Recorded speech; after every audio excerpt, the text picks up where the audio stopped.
So I'm very pleased as the director of the French Center for Contemporary Research and Contemporary China. You have description of the center just at the entrance.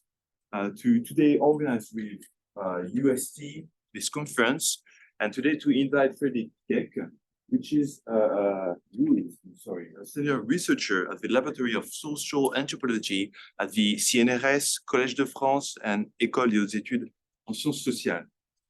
He has been working for many years on social anthropology. He has been the head of the research department of the Musée du Quai Branly, and he wrote many books, among them various authors and bird watchers in Chinese Sentinel Post. And he's going to present this book tonight at the French bookstore in Wellington Street, but it's going to be in French. But this morning, he's going to present a talk about anthropology of zoonoses. What can we learn from an ethnographic study of wet markets in China? And he's going to use ethnographic field done in mainland China, in Hong Kong, in Taiwan, and also, if I didn't misunderstand, in Singapore. And it's going to put it together just in order to understand relation between humans and animals, and to understand the potential origins of the pandemics. But you are going to talk better than me, so Frédéric, thank you very much, and the floor is yours. Thank you very much, Benjamin, for organizing this event. Thank you, Liz, as well, for coordinating, and especially for the room and the wonderful welcome at HKUST. It's a real pleasure to come back to Hong Kong. Last time I was there was December 2019. I returned coughing, but I hope it was not me who brought the virus from China to Europe. And the first time I came in Hong Kong was 2007 for starting research on bird flu, avian influenza, the H5N1 virus. I had the chance to be a researcher at the French CEFC, Research Center on Contemporary China, in 2008, 2009. I was also invited researcher at the Hong Kong Pasteur Research Center. And I say hello to those in the Zoom who are joining us from this center. And so from 2007 to 2009, I worked on the management of bird flu from the farm to the lab. And I published a book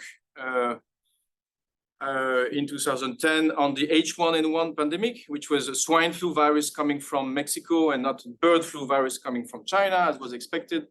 And then between 2010 and 2014, I regularly returned to Hong Kong to work with the bird watchers in Hong Kong, Taiwan, and Singapore.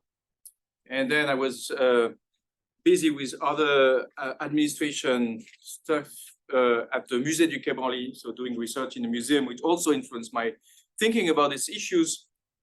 And so, as you can imagine, when the COVID-19 broke out, there were a lot of debates in which my anthropological research was involved. I was also very engaged in the French media because my book had just been published in French and English. And of course, one of the big questions in which my work was involved was this question, this scientific question, which then became a public controversy on the origins of the SARS-CoV-2 virus, whether it came from a wet market in Wuhan at the center of China, or from a laboratory in Wuhan, in the same city. So, of course, I will not give you any news today about that. I have no special information to share, but I want to share with you how my anthropological research on bird flu and not on SARS-CoV-2 virus and pangolin and bats. This is something that I touch incidentally, how this research on bird flu may shed light on the debate on the origins of COVID-19. So my research is in general framed under the topic Anthropology of Zoonoses. And I want to pay homage to my colleague, Christos Linteris at the University of St. Andrews, close to Edinburgh, who has done, who has been a wonderful partner for the last 10 years in building this domain of the anthropology of zoonosis, which you can imagine as a subdomain of medical anthropology. Medical anthropology looks at the way humans frame diseases, and anthropology of zoonosis looks at how humans frame diseases coming from animals and affecting humans. That's the more general definition of zoonosis. And so I must also say that this talk, I made it first time for a research group that meets online every 2 weeks since probably the summer of 2020 on the origins of COVID-19. So it's a research network that has been built by French and American researchers. And their goal is to provide evidence to fill up, to feed the debate on the origins of COVID-19, which, as you know, has become very controversial, with Trump saying it's a Chinese virus and Fauci saying, no, we should say it's a bad virus. And in the US, it has become very difficult. And I must say that I'm quite proud that French researchers, and particularly Jérémy Alloy and Véronique Couturier, have pushed for this debate to be scientific, particularly looking at the structural biology of the virus and what it says about the potential origins of this virus. So, of course, I would not go into the very technical aspects of this debate, but I will say what, as anthropologists, we can implement in this debate. And so this talk was first made for biologists who ask questions about what anthropologists can say about this debate. So first, very general considerations. What is the anthropology of zoonosis? So I put these two images because my PhD was in philosophy on this debate that has been going on in French anthropology and more generally British and US anthropology, on how humans could say that they were birds. So this is a debate that starts from a German ethnographer in Amazonia in 1894 saying that some people in the Mato Grosso in Brazil say that they are parrots because they wear like parrots in ceremonies. Famous quote is Bororo are parakeets. Les Bororo sont des araras. And this quote has been taken by Lucien Lévy-Bruhl, Claude Lévi-Strauss. And basically, one of the solutions of the problem is to say that it's not only that these people believe that they are birds, because this is something very bizarre for Western thinkers, but it's that the relation of these people to the birds they live with helps them make their identity, build rituals, and make distinctions with the other people living on the side next to the river who say that they are other animals that go into the water and so on. So basically, the idea in social anthropology is that relations between humans and animals say a lot, are indications of relations between humans and between humans themselves, right, or between social groups. And so, the same way as French anthropologists were intrigued by this saying that humans were birds, I was very intrigued when I arrived in Hong Kong in 2007 by the fact that since 1997, so for 10 years, Hong Kong people believed that they shared an influenza virus with birds. And we're sending virologists to monitor the mutations of this influenza virus among chickens in poultry markets. So, of course, in Europe, we know that influenza is a dangerous disease, but it's mostly a disease of elderly people. But when you arrive in Hong Kong in 2007 and you read in the news every day that people fear that they can be infected by a virus coming from birds, this looks very bizarre. And of course, it has biological roots, but it looks very bizarre. So the reason why this statement, Hong Kong people may be infected by a flu virus coming from birds, which could become pandemic, and cause major disaster around the world, this statement becomes rational if you say that 75, this is something that a lot of people say. So I'm just trying to move that out. So this is something that has been said by biologists since the 1970s, is that, so we thought that the infectious diseases were over because we had vaccines and antibiotics. But then in the 1970s, new viruses emerged like Ebola in Africa. And so, or AIDS in Africa, and mad cow disease in Europe, and avian influenza in Hong Kong. And now we say that 75% of emerging infectious diseases are zoonoses, which means that, and the 25% that remain are bacteria that are resistant to antibiotics, for example. But so the main concern is that new infectious diseases will emerge. We don't have vaccines, we don't have antibiotics, and most of them will emerge from animals, and particularly from animals whose lives has been transformed by their relations with humans, and particularly by the industrial production. So the idea is that pathogens mutate in animal reservoirs and cross species barriers before spreading between humans.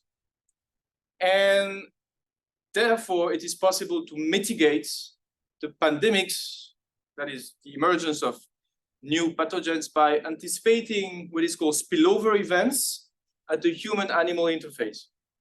So this is part of what is called techniques of preparedness. We can prepare for pandemics not only by building strong hospitals, buying masks and vaccines, but also by implementing early warning signals in bird reserves, poultry markets, poultry farms, or even bat caves. So these are called sentinel devices. These are devices that allow humans to perceive these pathogens before they become pandemic and block them at the animal level. And so usually biologists, when they tell this story, then they turn to anthropologists and they say, can you assess the role of human behaviors in this cross-species transmission? For example, why do Chinese people keep buying live poultry when we know that it's dangerous, that it's a risk of transmission of influenza? Now, the way we frame it with my colleague Christos Linteris is not only replying the question of biologists, so why do Chinese people keep buying live poultry, which is an interesting question, but also by questioning what is the evidence in reflections on these epidemiological questions. So this is more quote a slide that has been made by my colleague, but basically his idea is that we should look in the long term. So Christos Linteris has been working on the pneumonic plague of 1910. And there was already this debate with Chinese medicine scientists trained in Cambridge coming from Malaysia, Wu Liante. And there was already this debate about how can anthropologists assess the role of human behavior. And this human behavior was like marmot hunting. There was a big debate about marmot hunting as being one of the risk factors for transmission of pneumonic plague. So his idea is that ethnographic data are transformed and translated into epidemiological evidence, and we need to question what are the epistemological, ethical, and political implications of this translation, who speaks for whom, and how are different kinds of evidence integrated in understanding, controlling, and communicating on zoonotic risks. And finally, how can social analysis be critical of orientalizing views on the origins of pandemics? So as you know, at the beginning of the COVID-19 pandemic, there was a big orientalizing prejudice that circulated in the global media, which was the idea that It came from a bat soup consumed by a Chinese citizen. And this image has circulated. It was actually an image probably produced 2015, 2016 by a Chinese tourist in Micronesia, which is near Indonesia, where you can actually buy and eat a bat soup, which is part of the folklore. We know that the consumption of bat is, we can say, a cultural tradition in Indonesia, Micronesia, Australia, but not China. It's not documented. You may find some bat soup or bat meal in China, but it's not a tradition that has been documented by anthropologists. And even when I did my research, and of course there was a big rumor about SARS, because SARS in 2003 came from bat, and many experts told me, even Chinese Hong Kong experts told me, Chinese eat everything with 4 legs except tables and chairs, everything that flies except helicopters or planes, and everything that swims except submarines. So Chinese people can eat bats because they have this capacity to eat everything, particularly South Chinese people, they told me. Now, if we look at the more in detail on the debate on the origins of COVID-19. So this debate became public with the report of the World Health Organization, published by the World Health Organization after a mission of experts, half Chinese, half non-Chinese, sent to Wuhan in February 2021. And this report made a summary of all the data that has been collected by experts for a year, because it was 2021, so we had already more than a year of data on the circulation of this virus, the SARS-CoV-2 virus. And this report assessed the probability of 4 scenarios for the emergence of SARS-CoV-2. So one scenario was the direct transmission from bats to humans, and we know from publications, Chinese publications, that there was a SARS-CoV virus that spread probably from human to human in a cave where miners were collecting probably guano or other stuff, but there was guano in this cave in Mojiang in Yunnan. And and these people were cured in the hospital in Kunming, and this virus was studied in one of the laboratories in Wuhan. So we know it happened, a transmission from a bat to humans, and we know this virus. So this scenario is considered as unlikely because it's very rare. Even the SARS-CoV-1 virus was transmitted from bat to humans via civet cats on markets in South China. So that's the second scenario, transmission on a wet market by an intermediary animal. It couldn't be the civet cat because most of them have been forbidden after 2003. There was a publication about a snake, very unlikely because snakes have very different physiology from humans. There was some finding on a pangolin, but it was a Malay pangolin, or Burmese, so very unlikely as well. Now there are some discussions about raccoon dogs that we know since 2003 that raccoon dogs replicate and transmit SARS coronaviruses. So this was considered as a likely scenario. A third scenario was the importation from abroad by frozen products. And this comes from the fact that SARS-CoV-2 virus were found in markets in North China on salmon, shrimp, beef, all frozen products coming from Europe or US. Now, this was considered by likely because it supposed that the virus was coming from abroad, but from a virological perspective, it's difficult to imagine how a virus can come from a frozen food to humans. It's more likely that it came from people who had the virus and then transmitted the virus on the place where the meat was cut. And then the fourth hypothesis is the laboratory accident, because there was in laboratories in Wuhan what is called gain of function research, that is bad viruses that were manipulated to make them more transmissible to humans, to understand how they can become more transmissible to humans in nature. So this was done in the P4 lab, which was a very high-tech lab built with the support of the French scientists, inaugurated in 2018 in Wuhan. I visited this lab in 2015, just before it opened, and it was highly secured. And this was in the suburbs of the city. But there was also this kind of research in laboratories more in the center of the city. So the probability of this scenario was assessed by the experts working for WHO as very unlikely. But then the head of WHO said that this scenario needed to be considered more. So there's still a lot of debate about the probability of this lab leak lab leak theory. And the probability of this scenario increases as the probability of other scenarios decreases, because it was striking that a lot of data was collected on animals in China, and no data was positive for SARS-CoV-2 viruses. So we will probably never have the final solution, particularly because the data has been destroyed, the biological data in the lab, and also the market has been closed, the Wuhan Wuhan seafood market.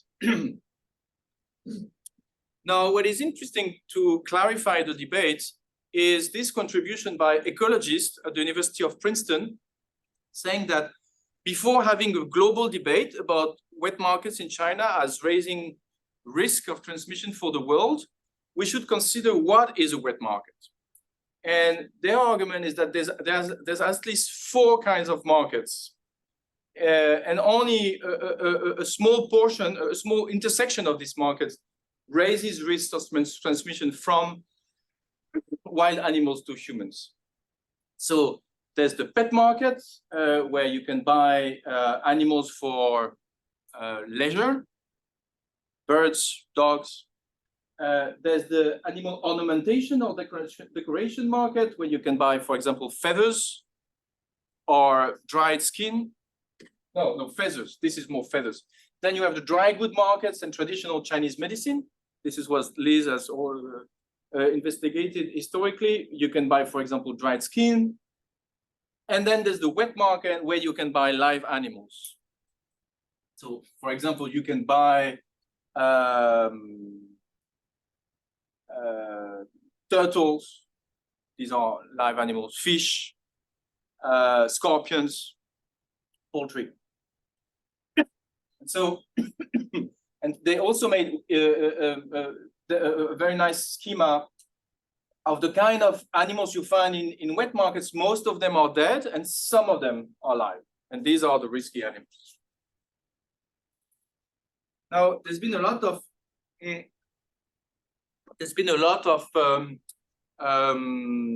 noise, you can say, information, rumors, polls on the consumption of wild animals in Chinese markets, and how they introduce risk within big Chinese cities. Because that's if it was in a market in Indonesia or in Central Australia, nobody would care. The fact that it introduces vulnerability and risk within very big Chinese cities that are connected to the world, this raises global fear. So the Chinese Wildlife Protection Association showed that in 21 Chinese cities, 50% of restaurants sell wild animal products, and 46% inhabitants have eaten game. I'm not able to assess how they did that, but this is an interesting figure. The Chinese Academy of Engineering estimated that wild animals farming employed 15 million persons, which is one of the reasons why they don't want to close this market. The World Wildlife Fund estimated that 25% of wild animals consumed in Beijing between 2012 and 2016 were bought online. So there's a major concern now about if you prohibit this wildlife on market, it will be sold online with even more risk of transmission. And then this is an image that I found on the internet from the Wuhan seafood market. I'm not able to check if all these animals were sold on the market, but it's an interesting image. And this is a scientific publication in 2021 from a team of Chinese scientists and also non-Chinese who were investigating a tick disease in the Wuhan market before 2020. So they were doing regular sampling of ticks on this market, and they published in 2021 the list of the animals that were found on this market. So you could find a king rat snake, a Chinese bamboo rat, and Amur hedgehog, a raccoon dog. So this is the most dangerous from a virological perspective, the raccoon dog, marmot, and then hog badger. Now, another field of research is to look at the history of regulation of this wildlife market in China. And there's been a lot of publications on that since 2019, and I'm not able to follow all that, but it's really a field that must be investigated with legal scholars. So what I can just summarize is that in 1950, there was a law on the protection of rare species, particularly focused on the panda, which is the kind of emblematic species in China, as you can imagine from the WWF image and all the diplomatic uses of the panda as the emblematic species of China. Then in 2000, there was the regulation of IUCN, the International Union for the Conservation of Nature, prohibiting the trade of Asian pangolin. Now, the trade of African pangolin was still allowed at the time, but Asian pangolin were considered as threatened. Then after the SARS crisis in 2003, there was a prohibition of the trade of civets and snakes in China because SARS-CoV-2 was found on civet cats in markets in Guangdong. And then in 2020, just after the outbreak of COVID-19, the People's National Congress prohibited the illegal trade of wild animals to protect the health of the population. And you must remember while reading that there was this big pressure of the wildlife farm industry and wildlife hunters, 15 million people, to keep the activity going on because it's a business. And then the Shanxi Conservation Center interviewed 100,000 persons in Beijing, and 90% of them were in favor of prohibiting all kinds of wild animal trade. So this is the kind of image you could find on the internet about this global campaign and Chinese campaign to prohibit the trade of wildlife for food. Now, what I can say from my ethnography, that is the time I spent here talking with people, and not only on the internet, because you can find a lot of things on the internet, but this debate on the internet really reminds me of the debate that took place when I arrived in Hong Kong in 2007, and I'm very happy to greet Malik Paris online because he was part of this debate. This debate was on the cases of H5N1, so the bird flu virus killing 2/3 of the people it infected, and the cases of H5N1 on wild birds in Hong Kong. Now, this map has been made by the Hong Kong Birdwatching Society with the support of the Hong Kong University virologist. And the government of Hong Kong at that time was closing the bird reserve of Mai Po, which is run by WWF, and which you can access only by authorization of WWF, because it's a wetland at the end of the Pearl River Delta. And the bird watchers were very angry against the government because they said there's no risk of catching H5N1 in this bird reserve. They were also going to forest here, forest bird. They were also going to islands where you could see seabirds. And they said, if you look at the cases of H5N1 on wild birds, they're all around the bird market of Mongkok. I don't know if it's still open, but at that time it was open, and you can find people who would bring cages with their birds for songs. I think the bird fight was already prohibited since 1997, but you found people with cage birds, and you also find people who would buy birds for release. So this is a traditional practice in China.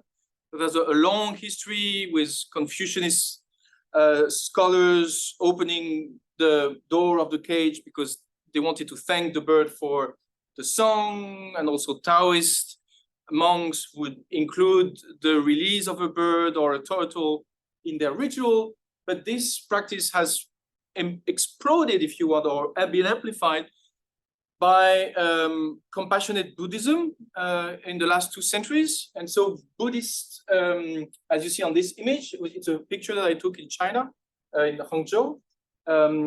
So Buddhist monks would go with groups to buy live animals and release them in parks. And the bird watchers showed that some of these birds were found dead with H5N1. They could die of many, many different things because of the way they were stuck into cages and stressed and were under immune distress, but some of them were found with H5N1. So this raised the question of how to legally frame the trade of wild birds in Hong Kong and this practice of bird release. So there was a compromise with Buddhist practitioners releasing birds with masks and gloves. I don't think it lasted a long time because it's a bizarre compromise between religion and science. And the Buddhist monks themselves put advertisements saying that it was dangerous to release birds, that birds that are released turn into dead birds. It's not released life, it's released death. And so when I did my research, it was, you could not find Buddhist practitioners releasing birds anymore. They would release seafood, turtle, or fish. So that's the debate about the wildlife. And of course, beyond this trade for bird for release, there was also a big trade for ornamentation. Okay, now I want to turn to the debate on live poultry markets. And this was a more complicated debate because it's a bigger industry than the business of wildlife trade. So this is a map that was given to me by the Agriculture Administration in 2008 when I did my research. And they showed that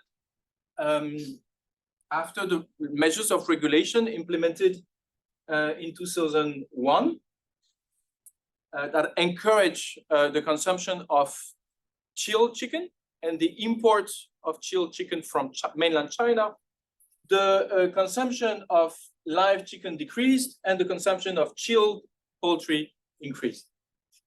Now, what is interesting in this slide is that the consumption of live chicken decreased but did not disappear. And the will of the Hong Kong government was that Hong Kong people would stop buying live poultry because, thank you. I was fighting with the air condition. Because Hong Kong's air condition is too cold. Yes, thank you. Okay, so now I can rest a little bit and calm down with my voice. So the debate in 2008 was why, after 10 years of information of the risk of catching H5N1 by buying live poultry and respecting your tradition, why do people keep buying live poultry? And this is a picture that I took in typo market. And I spent a lot of time with the retail sellers and doing interviews with the consumers to understand that. So the consumers are mostly 40, 50-year-old women. Some of them are men, some of them are young. Some of them keep the traditional way, and some of them say, because it's organic, it's better. You have a chicken that you know it's here, it's fresh, and you can check the freshness of the chicken. And this has been confirmed by a lot of research. In 2016, this publication showing that all over China, there was a push for supermarket to sell chilled chicken. But despite that, the wet markets, and in Chinese, it's another term, jieliu shechang, which means, or also markets with vegetables, cai shechang. So I will come back to the term wet markets, but the information was that it provided between 30 and 60% of the food and 75% in Hong Kong. So I'm happy to quote Tixang Liu, who has made me the honor to come today. If you look at the tradition of buying live poultry, it goes back to the idea that you should offer your guest a whole chicken. It's not only the idea of freshness, as we say, organic food, is the idea that the chicken must be complete. Even if you eat the chicken in pieces, you need to reconstitute the chicken as a whole. And often the idea is that you would check the freshness on the bones. But it's also, as you see on the temples in Hong Kong, you can offer a whole chicken to the gods. And the important thing is that the chicken is whole. So the wholeness of the chicken is a sign of auspiciousness. And you can even make assumptions that it reflects the wholeness of the social group. So I quote Tixang Liu, a continuing demand for whole chickens and an insistence of French meat flavor dictates the way in which chickens are raised and sold. This is based on the research is done in the Yuanlong area in 2008. I'm also happy to quote research that has been done by Huiling Yan, who's also online, published in Building and Environment, showing that if you go to live poultry markets in, I think it's the Guangdong province, you can visualize the spread of viral particles from the place where the chickens are killed to the surroundings of the building. This is a very impressive publication because, of course, you can imagine that the virus is in the air, but if you can really visualize it, then it makes it more impactful as a form of risk assessment. Now, if we now go to the origin of the term wet market, why do we say wet market? It's a bizarre term because it's usually employed in Western publications to say Chinese are bizarre, they have wet markets where they sell live animals. But the term wet markets actually means that it's clean because it's wet in the sense that it's cleaned every day with water. And the term wet market has been used in Singapore in the 1960s when the Singapore government has basically bought all the markets to implement public hygiene and then organized their economy and their hygiene. And as you can see, this is a wet market where you have seafood. And it's also very interesting from a kind of cultural perspective to think that live poultry markets are on the same side as seafood markets and different from pork market or beef market. Because at least in my country, in France, when you buy meat, you buy chicken, beef, pork, you can buy lamb, And this is all packed in the same way, you know, plastic. And when you buy fish, you have a special shop where it's fresh. You really need to see the whole fish, because otherwise you don't really trust. Fish needs to be eaten very fresh. And in China, from my understanding, chickens and fish are both fresh and whole, and pig and beef are both cut into pieces. And beef is, and lamb is not part of the market, right? This is for Arabs. Okay. Another interesting thing when you start to investigate markets from a cultural anthropology perspective is the whole debate about the warm atmosphere of the market. So the Chinese term is zhenao, which means, you can say of someone that is warm in the sense that it brings sympathy, but it's also an atmosphere. You feel warm because there's noise, there's people, there's what the sociologists call effervescence, there's some electricity in the air, if you want. So all this is conveyed in the term zhenao. Now, these are investigations that have been made by sociologists in markets in China to understand why people go to markets. And a lot of people say, we go to markets because it's zhenao, because it's convivial, you might say. It's a warm atmosphere. So there's, as you see on this slide, there's this possibility to go to the market every day. It's open from 6 a.m. to 8 p.m. It's close to your place. Then there's the organization between the retail markets and the wholesale markets.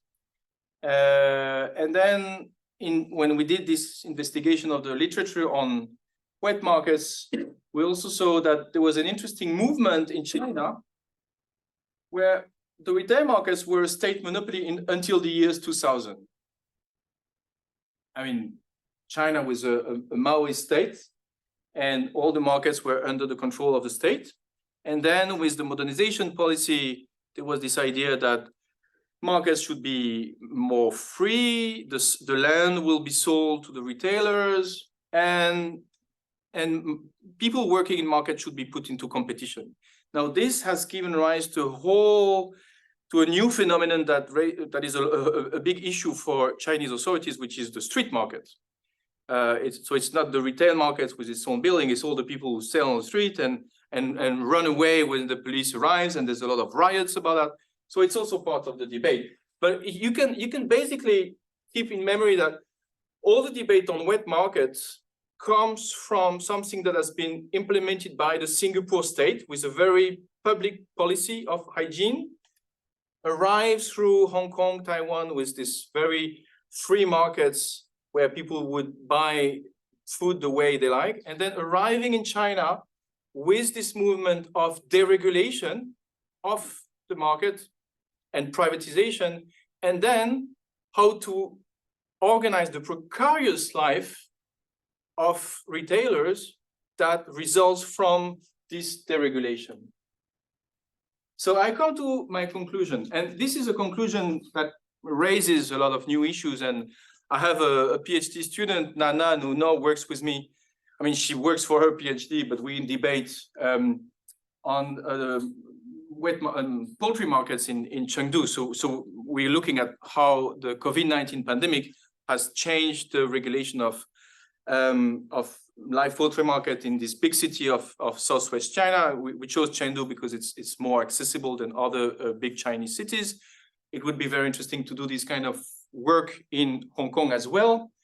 Basically, the hypothesis, and we're not going to answer to the question, did the COVID-19 virus come from a market or from a lab? But our hypothesis is that the COVID-19 crisis has been an opportunity for the Chinese state to regulate the economy of wet markets. That's why they brought the hypothesis of the wildlife cause of the virus so early. But this regulation of the economy of wet markets, the wildlife trade, this is a long-term trend in the modernization of China in the last you could say 20 years of liberalization and 40 years of opening, and then our hypothesis that an excess of regulation, for example, prohibiting wildlife market, could lead to displacing illegal trade of wildlife in the suburbs of Chinese cities or online trade. And our hypothesis is also that the distinction between wildlife and domestic animals, which is so important for Western, European, and American way of thinking markets, is difficult to trace in China, and it's part of a larger issue of controlling the cold chain in the production of freshness. And this is the enigma that we still follow with my student Nan. What does freshness mean today for Chinese consumers? And how does it relate to our more general debate about the control of zoonoses? Thanks for your attention. So thank you very much, Frédéric. Maybe I should have first question. May I ask you, how is it difficult or not to do that kind of research, on-field observation in contemporary China now? So it was very easy in Hong Kong. And that's the reason why doing research in Hong Kong in 2007 was such a pleasure, because I could move from the Pasteur Center working with virologists to understand the virology of of influenza, and then in the same day I could go to a retail market in Taipo or a poultry farm in Yuen Long, and then I could return to my flat in Lam Island. Hong Kong has this connectivity and transparency, and in 2007 the regulation of wildlife trade and live poultry market was a public debate. It was not a public debate in the media, but it was a debate in which citizen associations such as the Birdwatchers Society, university figures such as the Hong Kong U virologist, and the government were engaged, between Hong Kong, Taiwan, Singapore, people from Guangdong. So there was this debate, and it was very interesting to follow. And I could also travel to Beijing, Shanghai, Guangzhou, Hangzhou, and look at the markets. Anthropology of market is a fun topic, because you go, it's the idea of the journal. You go to the place where people produce this electricity in the air, the effervescence or the warm atmosphere. There's a wonderful book about the Tsukiji market in Tokyo, for example. So an anthropology of market is a fun topic, and it's interesting to correlate with debates on epidemics and infectious disease risk. What has become more difficult since 2019 is to do this kind of research in China. So I didn't mention the fact that the reason why I returned to the anthropology of market is that I got a funding from the French National Research Agency. In May 2020, I proposed to work on the emergence of SARS-CoV-2, and we wanted to work in Wuhan, Chongqing, and Chengdu. And we thought that we could, from Chengdu, trace back, along the Yangtze River, trace back the market and the wildlife trade up until Wuhan. Of course, it was not possible. It was very difficult to even access Chengdu with all the letters of authorization. I could not go. My Chinese student could go. So, of course, this is a more difficult topic of research today. I think it would be very easy to do in Hong Kong. My only worry is that I don't have the time to do this research, but I imagine that the activity itself has declined a lot. Yeah. You've spoken about the discourse that existed outside of China at the beginning of the pandemic, and perhaps throughout the pandemic, about the connection between zoonosis and wet markets. And this was very intense discourse, and I think very widely subscribed to outside of China. I wonder, though, whether in China itself, this discourse emerged naturally, so to speak, or whether instead the idea that there was this connection is something that was basically imported from the discourse from outside of China. Yeah. I mean, it's an interesting question. And I think to answer it, we should be very precise about the chronology of the publication, because the first publication about the fact that it came from a market was from Chinese scientists themselves. And I think it's probably January or February 2020. So it's possible that there was some pressure from Western scientists to tell Chinese scientists that it probably came from a wet market. But what I try to show is that there was this, it's more not a debate, but there was this pressure in the Chinese authorities to regulate the market as a source of zoonosis. So, of course, they had trouble with this virus emerging in Wuhan. They didn't know where it came from. But if it came from a market, at least they could say, we've done all we could to regulate markets in the last 20 years. If it comes from a lab, it's another issue, right? Yes. I have a proposal, but I don't know whether it's feasible, because can we raise the tax for the wild animals? The tax. Because I think the people, the spread, the transmission of wild animals has twofold. The first part is the people. The second part is money, because Chinese people like it. It cannot be changed in a short time because of the money. The second part is money. People, wild animals, in fact, are cheap in China. So not so cheap. That's the problem. But that's affordable for normal people. Affordable. Okay, so there are two different things. If you say wildlife trade is cheap and affordable, I mean, that's part of the history to say it's a cheap source of protein. You can go in the forest and kill your game and then eat it in your house. This is actually a very minor part, because people prefer to go to wet market or supermarket. It's more secure. It's even and you don't need to clean the animal. There's very few people who actually like killing and preparing animals themselves, but they are. But actually, the biggest part of the wildlife trade, so there's some of it for Chinese traditional medicine, ornamentation, but if you look at the wildlife trade for live animals, the biggest part is for big elite who want to organize fancy meals of game, and they're ready to pay a lot of money to have, deer, not bats, but maybe raccoon dog or all kind of animals that you want to eat because you have a fancy dinner and you want to impress your guest. And this has been well documented for Cambodia.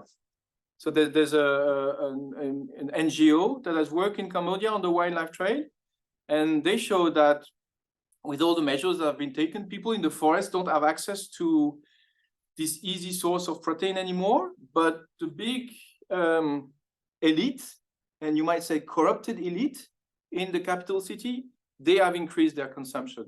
And that's why the online trade is a problem, because the online trade is really accessible for people who have money. And so the question of taxation, it's interesting. It's interesting to say we should tax, but we don't have a lot of, it's an unregulated trade. So the state would like to tax that, but it's really something at the margins of the state. And even you can say that the state itself, being run by an elite who likes to organize fancy meals, would like to keep this wildlife trade. May I ask a follow-up question? Yes. If you have, please. Yes. Yeah. Oh, okay. Short question. You first. I will ask later. Okay. Thanks for the very interesting and important topic about market. And you said that during the COVID-19 period, the Chinese government regulated wet market given the opportunity. I think the government not just regulating the wet market and everything. The target is not just the market, is we human beings. And I think market is a very important, interesting topic, as you say. And thanks for talking about this. But because I do not know the situation outside Hong Kong, but I think the evolution of market in Hong Kong or in China is a very important, historical process. When you talk about wet market in Wuhan, actually it's the seafood market. Yes. It's not wet market, the name. Right. So you mentioned about that is the social status to consume games. But after the opening up of China, the status is to consume seafood, not games. So you would find major seafood markets in central part of China. Far away from sea. Right. And then you need to get to transport all the live seafood. From coastal China into, China. On the other hand, when we talk about market, I guess we need to go back to William Skinner's, the standard market, research. That the market is not just for buying and selling stuff. It's a very important social and cultural and religious center. Yes. So we have everything, involved.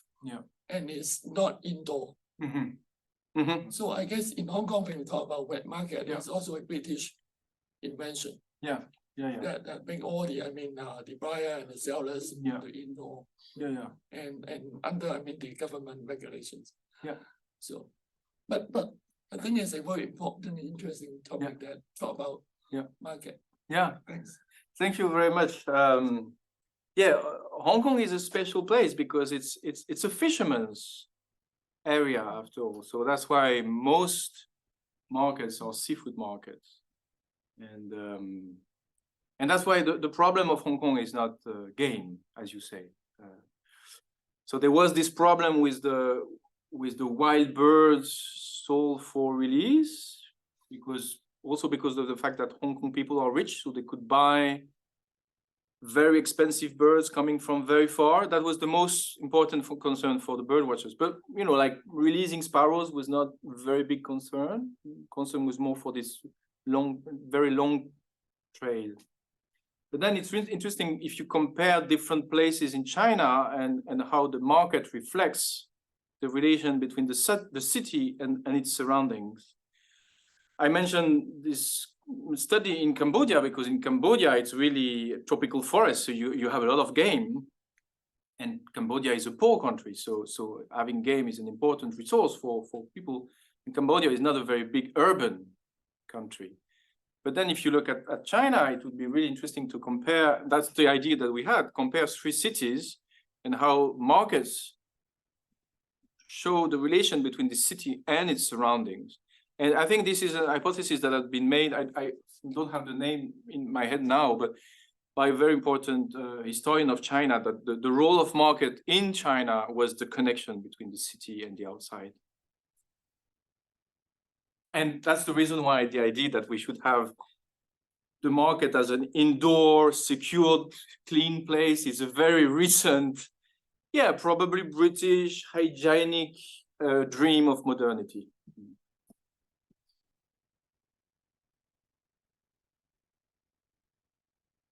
Short question. Yes. Another proposal. So if we cannot change from the bottom up, from the normal people, how can we change from the top down?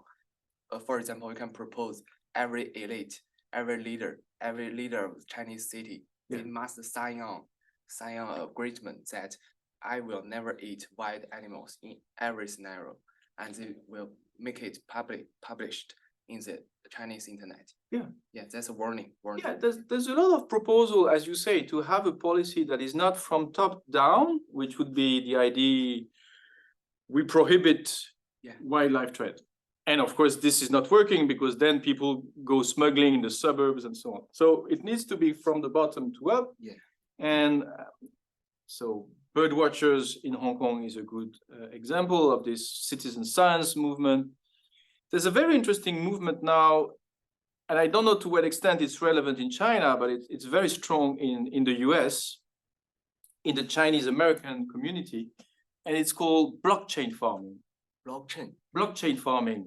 区块链. Yeah, I think you will like it. So blockchain farming is the idea that, you know, blockchain economy is you have this whole economy of distributed information, and it doesn't go through a central bank or state or whatever. And it's very costly from an energy perspective, but that's another problem. But the idea is that the information is circulating and you share it. Yeah. And so blockchain farming is the idea that you will have applications that will tell you when you buy a product if it's been, you know, ethically and securely produced. So it's a way to relate, which is all the fantasy of the market. It's a way to relate what you buy on the supermarket and the person who has actually produced. Because the nice thing with the market is that you have the thing you want to buy and the person who has produced the thing. And you have this kind of gift relation with the person. And of course, it's not possible in big industrial cities because the product has been made thousands of kilometers away. So the idea is that you have all this chain of information, and you don't rely on the Chinese state, or you don't rely on the Hong Kong government. You rely on the chain of information, and this is a big utopia. So there's don't have the name in my head now, but there's a Chinese American young activist who has published a book entitled Blockchain Chicken Farm, and it's one of the big success in California. I can share the information if you are. I should even do a kind of presentation for China perspective of this book.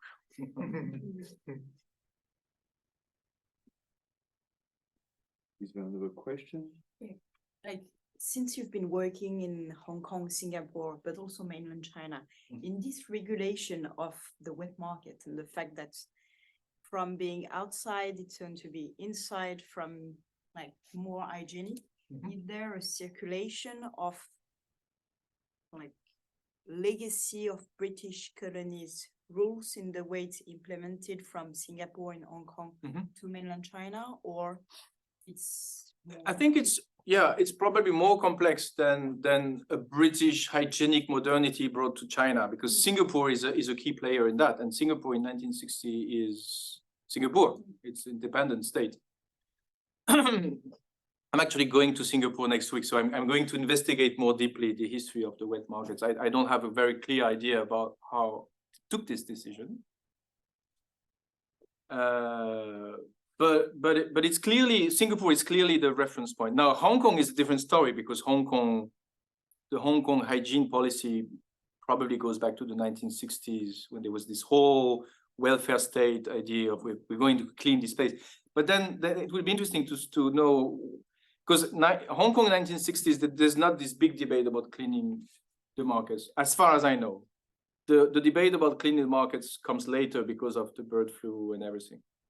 So it's interesting to think about this discrepancy between Singapore and Hong Kong. Taiwan is another story. I don't have very clear ideas as well. So all this is hypothesis, and China arrives later in a different context. So exactly, it's probably more complex than hygienic modernity. Hygienic modernity is a term that has been used by Ruth Rogoski. It's a really important book in the field of anthropology of public health. It's the idea that the term public health, Wei Sheng, thank you. Wei Sheng. The term public health, so she traces the way the term public health from its translation. So it's a term that emerges in English in the 19th century, precisely to say how we're going to hygienize cities. And then it arrives in Japan in like 1910, and then arrives in Tianjin, 1920 probably. And she shows how it converts the term is converted from Weisheng is the health of the individual body, and then becomes the health of the city or of the collective group. So it would be very interesting to do the same kind of work for markets. Yes. My research assistant just did a preliminary research on the newspapers in Singapore, and we did find that in the 1960s, 70s, the wet markets in Singapore were selling wild meat, like Wild meat. pythons and snakes and pangolins. So we are trying to trace the history, how they define wet markets, and wild animals were phased out, and they're selling regular poultry. Interesting. So we're going to the Tak Tok Seng Hospital in Singapore because they have a big library. And last time I was in Singapore, I found some books that were on the history of wet markets. So I hope to find some data.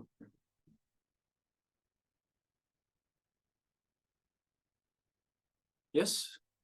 Well, besides consumption of wild animals for food, in China, of course, wild animals have also been consumed for medicine. Yes, that's the area of Liz. Yeah. Yeah. So if you look at the surveys that have been done in China and the mainland about consumption of wild animals, there's obviously a very strong opposition to it now.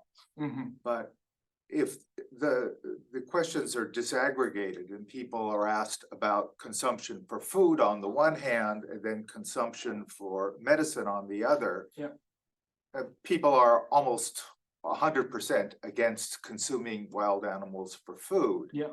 But there is still at least a fairly strong favorability toward making use of wild animals for medicine, at least for those kind of medicines that would make a life or death difference. Yeah. So, Well, yeah, that's right. That was one of my surprises and amazement when I arrived in Hong Kong. You know, in I think it's Sheung Wan, where you have all these shops for traditional medicine, and you see this shark. Right. I mean, there's a lot of fancy. You have to go to Guangzhou to see fancy animals alive, like scorpions and turtles and so on. But Hong Kong has fancy animals sold for, I mean, dried animals sold for medicine. And I must say that if I'm kind of reflexive on my own categories to think about animals and food, in Europe, at least in France, because France has a very specific relation, I mean, history, medicine doesn't have to do with animals.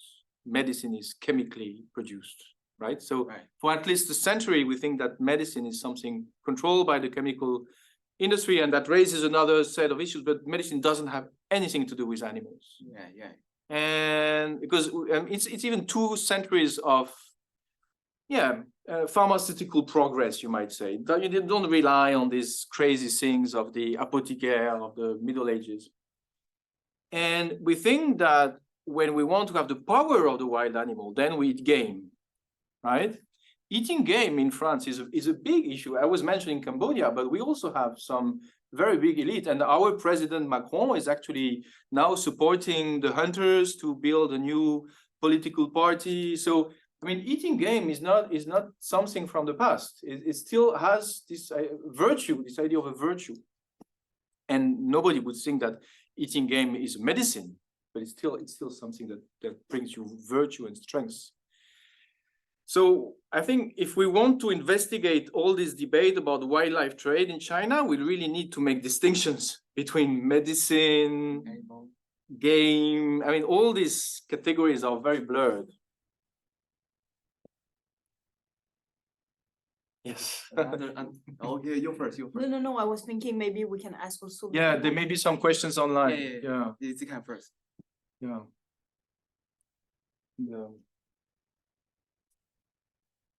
So if you're online, if you want to ask a question, please raise your hand. That's a button dedicated for this. Can we see the chat box? Maybe they have typed some. So I will stop sharing the screen. Maybe that's better. It's not in the chat. And I hope that, because maybe the chat people don't hear us. the online people can the online people hear us? Yeah, Yeah, okay, it seems can, like- can. Maybe they are shy. Well, maybe they know too much because I'm very impressed, very impressed by the list of people who attend. Do we still have time? Yes. Yeah, I think you can go ahead. Oh, okay. Because Professor mentioned about the Chinese medicine, and the idea of Chinese medicine is totally different from the Western part. Because Western part care about chemical.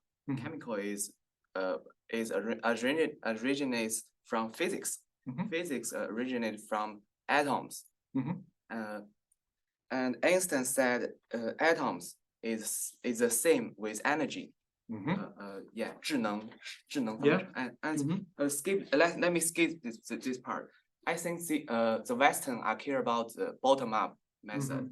They build up the atom, build up the molecule, they build up the chemical. But Chinese is a top down mindset. That's totally different. That's another philosophy because we care about the holism, and we do not care about whether it's handcraft or man-made. We just care about can it work? Can it make me healthy? So we do not care about whether it's herb, whether it's plants, whether it's animal, whether it's live, dry, wet. We don't care. We don't really care. We just care whether it can work. Yeah. And basically, if I know there are many doubts about Chinese medicine, even including me. I don't like it, but it has last for 2000 years. It's Yes. reasonable. We have to think about it. Yeah. Yeah. So the way I work is precisely not making assumptions about cultures. I don't want to oppose Western culture and Chinese culture because that's what the media do. Yeah. That's their job, My job is to deconstruct these notions of culture. Yeah. And to do that, I start from something very, very small, very bizarre.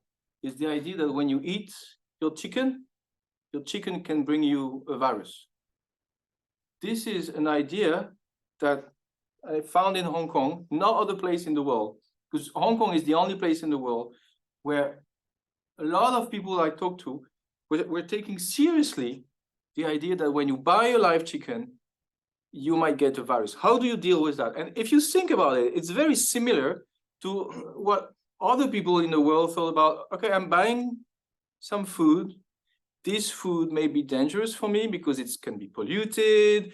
Some people say it's the revenge, I'm killing an animal, but if I didn't make the right ritual, then the animal will revenge against me. All these assumptions about how to properly eat an animal are very different societies. But in Hong Kong, it took this very specific question of how can I secure the fact of eating a chicken that may be infected with a flu virus.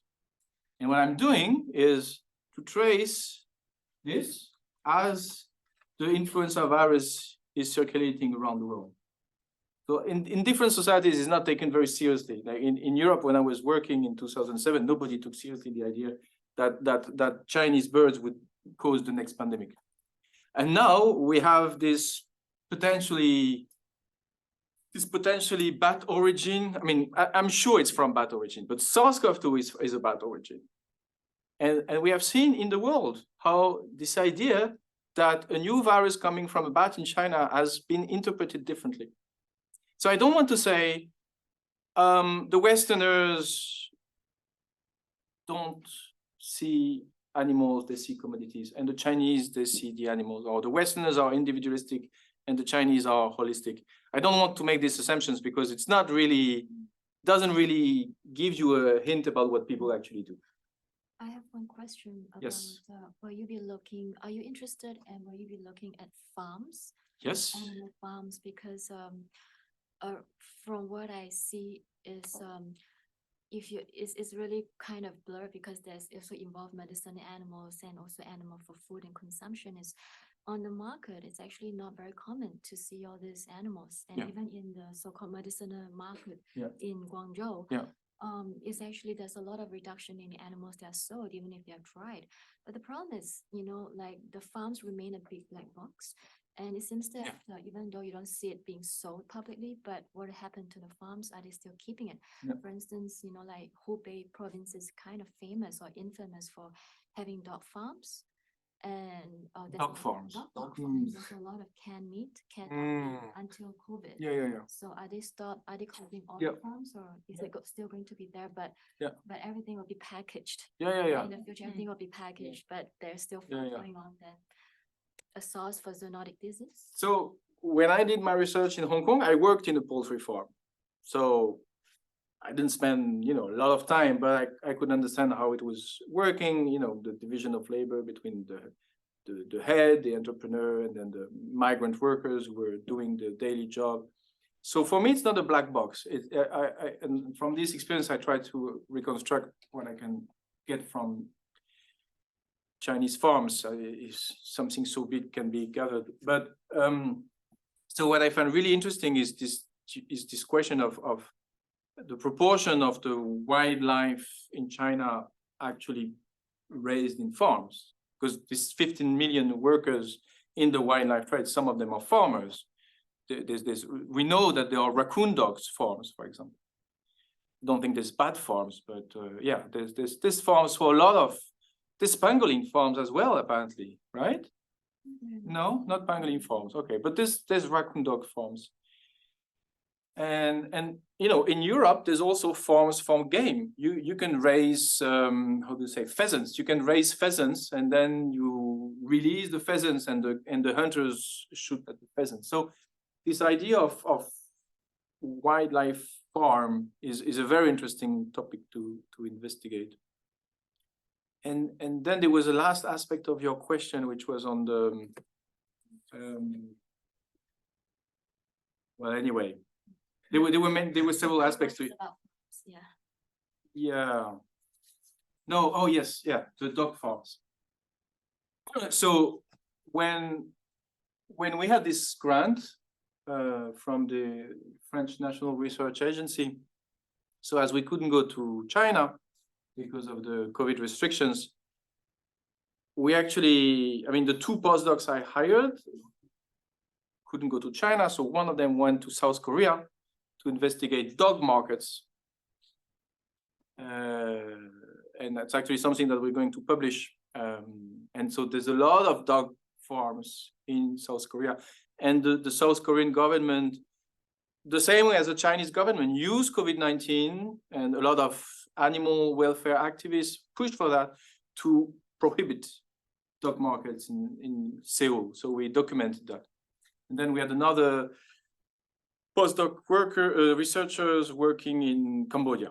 So following the work of this NGO, tracing the wildlife trade and so on, and comparing the capital city of Phnom Penh and the more northern parts where you still have wildlife markets. And I don't think there's some wildlife farms in Cambodia, as far as I know, because the forest is big enough to produce the wildlife. But yeah, this should be done on an Asian scale.